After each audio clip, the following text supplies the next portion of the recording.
So I'm just getting ready to head out on a shoot to Vancouver Island to go film coastal wolves. This environment is incredibly challenging. We have to hike tremendous amounts of distances. We're on boats, we're dealing with tides, we're in the forest.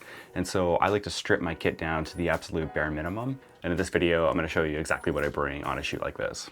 My name is James Frystack. I'm an Emmy Award-winning wildlife cinematographer based in British Columbia. If you're new to my channel, please consider subscribing. And the first thing I have here is the f-stop Shin. This is an 80-liter bag. I've been using this bag for a long time now, and being that this is my stripped down kit, it still weighs about 30 pounds, so it's still quite a heavy load, but with my normal shooting kit it would weigh probably closer to 40. So I've really stripped this thing down to weigh as little as possible while still having all the gear necessary to film a good wildlife sequence. So I will open up this bag and show you everything that I have inside. Now the first thing is my drone. So I have the DJI Mavic 3 Cine. I'd like to upgrade to the Mavic 4 at some point, but I've been flying with this drone for quite some time now, and it's still an amazing camera. The battery life is fantastic on it, and yeah, I think it still has a lot of life left in it, but definitely like to upgrade to the Mavic 4 at some point. If you have a Mavic 4 Pro, please let me know what you think of it, because I'll probably be upgrading in the next maybe year or so. And here I've got the DJI Smart Controller that I keep in there. And I like to bring a lot of like pouches. So I've got this old drone bag that I've had for quite a long time now, and I just like to store all my little bits and bobs in here. So in here I've got a little Pelican card holder for my Red Komodo X. So I just keep all my memory cards in here stored away so it's nice and safe and weatherproof. I like these little Pelican cases. They are awesome for carrying those cards. So in this bag I've got extra drone filters, so I just keep my filters in there.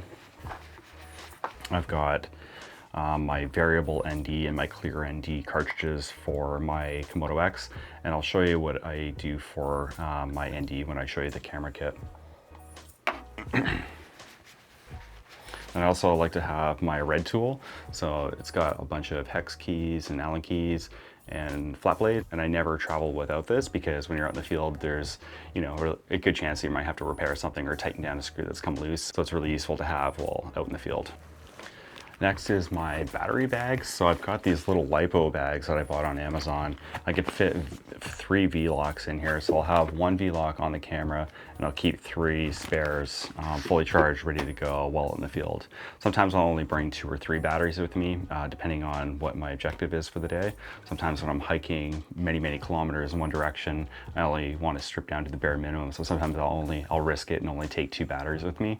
But environments like this, my camera's not typically on all day long, so I know that I'm probably not going to go through all those batteries, so I'll just only bring a few with me. But I like keeping them in these little pouches. They're fire guards, so I can, you know, be safe that, you know, if they're banging around, they're not gonna, you know, start a fire in my bag. And also just keeps them in a tight little package like this. I think these little bags are very useful. And now I never go out on a shoot without my binoculars. These are the Leopold Pro Guide HDs. They are a 10x42 binocular. They're definitely on the heavier side, and I'd like to get a pair that are a lot lighter, but the glass and the optics are incredible. They're absolutely necessary on these shoots, and I would never go on a shoot without them. Now, before I show you my camera kit, I thought I'd tell you about a project that I'm working on, and that is DenSyte. And what DenSyte is a stock footage platform unlike anything else. When productions are looking for footage, they'll post a request to the network, and if you have footage that meets that description, you just upload them a low-res string out of the clips that you have, and if the production likes the footage, they'll ask you for the high-res files. And payment is all made on platform. It's a very streamlined, easy process, and it's just a new tool that we have in the industry to be able to buy and sell stock footage. So if you think you have a strong archive of wildlife footage and you'd like to make some extra money, you can check out DenSyte.com. Now let's get back to the camera gear. And now my main camera that I use is my Red Komodo X. I've been shooting on the Red Komodo X for about a year now. And on my Red Komodo X, I have the Sigma 60-600. I really love this lens. It's super sharp and it's very versatile, where I have, I can get my big wides with my 60mm and I can punch in, and I have 600mm. And with that, I have the Sigma TC 2001, the 2x telephoto converter. So then I'm now effectively at 120 to 1200mm, and that's a really good range to have when filming wildlife.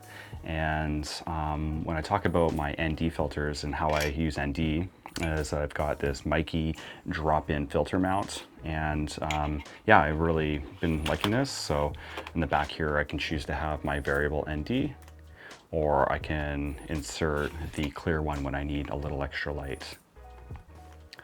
And the monitor that I use is the Portkeys BM7 II DS. This monitor is fantastic. I've been using this monitor for a while now, and I really like it. So I'm a little bit hard on gear, so I thought long and hard about it. I really do like the SmallRig red monitor, but the thing is that costs about 3 times as much as the Portkeys monitor, and the Portkeys monitor does pretty much the same thing as the SmallRig one does. So, I mean, if I broke one of these, it would be a little less devastating than breaking one of those $3,400 monitors. So, yeah, so I went Portkeys for this setup. So this is my completely stripped down, bare bones minimum kit that I would bring on an expedition style shoot. But there's one more piece of kit that we haven't talked about yet, and that is my tripod.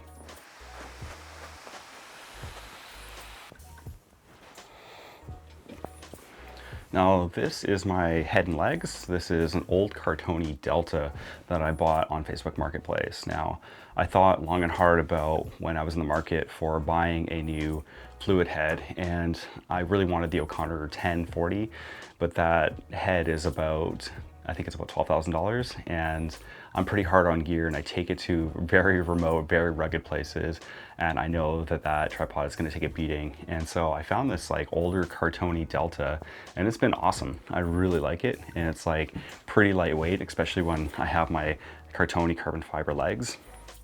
Now, one thing to consider when looking for a good tripod is the payload capacity, and you want to get something that you're not really pushing the absolute far limits of what it can hold. So this cartony Delta payload capacity, I think it's about 44 pounds, and my Komodo X with the Sigma 60-600 is definitely not 44 pounds, but it's definitely in that sweet spot where it's solid enough to be able to handle most situations. And if I really had to push it, I still have some room, but you don't want to be constantly pushing that. So if you're looking at some of those smaller tripods that you can get that are like a 75mm bowl, and the payload capacity is maybe 15-20 pounds, and your rig is about 15-20 pounds, I can tell you right now it's going to be pretty challenging to use. So highly consider getting something that's a little bit more robust, and a little bit more than you need, because if you end up putting a telephoto converter on it, you're going to notice a difference for sure. And one of the questions that I get often with my rig is, where's your follow focus? Where's all your audio? Now, one thing is here's a trick that we don't really talk about too much in the natural history world, is that we don't actually record sound on location. When you're seeing these high budget blue chip natural history documentaries, they're doing all that in post. I'm shooting off speed more often than not, so I'm shooting 30 frames, 60 frames, 120 frames a second, and I'm not recording audio like that. So sometimes I do bring a field recorder, but it's pretty rare that I do, because the stock audio libraries are very rich with all the sounds that you could possibly use, so we rely on that more often than not. And it's just more stuff to carry while you're out in the field, so I don't bring any of that with me. I've never actually been asked to record sound on any documentary ever. It's just something we don't do. And so I just don't even think about bringing that stuff with me at all, because it's gonna be extra bulk and just something we don't use. And those follow focuses, I mean, they're pretty useful, but I just like having my hand on the lens right here. I've been shooting on the 60-600 for so long now. I just know the throw of this focus so well. I can really fine tune stuff and really track things when my subjects are moving. And here it is. Here's my stripped down, bare bones, professional wildlife filmmaking kit. I've used this exact setup on documentaries for National Geographic and the BBC. And let me know what you think. Please leave a comment down below, and we'll see you in the next one.